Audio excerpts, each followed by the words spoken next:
Ben, c'est l'avenue de Bertrand Grébeau, hein, au Pullman cette année. Un type qui a une formation assez classique dans la gastronomie en général, qui a un peu décidé de changer son fusil d'épaule avec les années, puis d'ouvrir un bar à vin un peu plus casual, un peu moins sur le modèle français de ce qui est la haute gastronomie, c'est-à-dire assez rigide, puis assez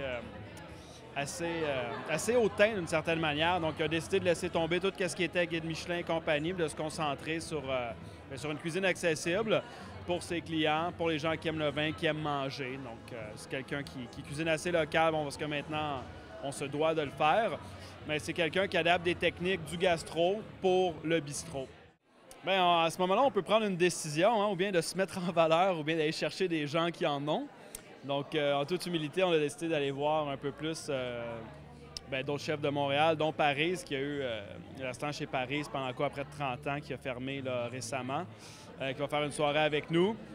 Stéphanie de chez Rhubarbe aussi, qui est un concept, quand tu as une pâtisserie boutique, tu passes souvent un peu en dessous du radar de tout le mainstream, là, toute la hype des chefs cool et compagnie.